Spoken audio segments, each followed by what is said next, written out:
3 Things God is preparing you for marriage, not keeping you waiting. Still believing, when God is preparing you for marriage.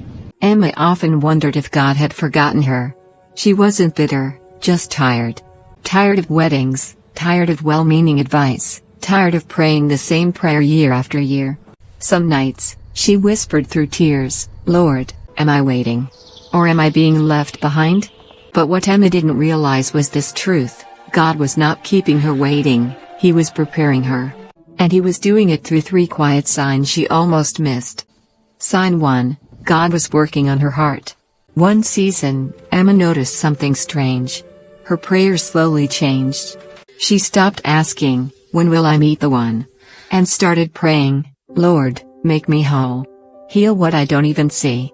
God began showing her patterns she needed to release: fear of abandonment, people-pleasing, rushing into emotional attachment.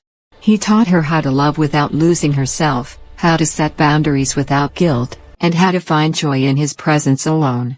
At first, she thought this meant more waiting. But heaven saw it differently. God wasn't delaying her marriage, He was protecting it. Because a healthy marriage requires 2 healed hearts, not 2 lonely ones.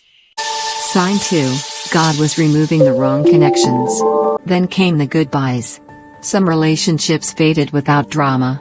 Some friendships no longer fit. One almost relationship ended just when Emma thought it might finally lead somewhere. That one hurt the most. She cried out, "God, why would you take this away when I've already waited so long?" But God knew something Emma couldn't see. The person she almost settled for would have required her to shrink her faith, lower her standards, and carry the relationship alone. God gently closed doors, not to punish her, but to clear the path. Because what He was preparing wasn't just a wedding day. It was a lifetime of peace. Sign 3, God was teaching her to still believe. The hardest sign was this: she still believed. Even when nothing changed. Even when prayers felt unanswered. Even when hope felt fragile. She still showed up to church. Still prayed. Still trusted God with her future. Still believed that love, God's way, was worth waiting for.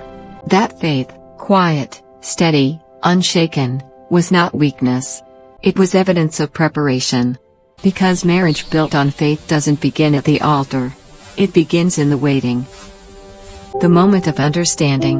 One evening, Emma sat alone with her Bible open, reading Psalm 27:14, "Wait for the Lord, be strong, and let your heart take courage, wait for the Lord." And suddenly, it clicked. She wasn't stuck. She wasn't forgotten. She wasn't late.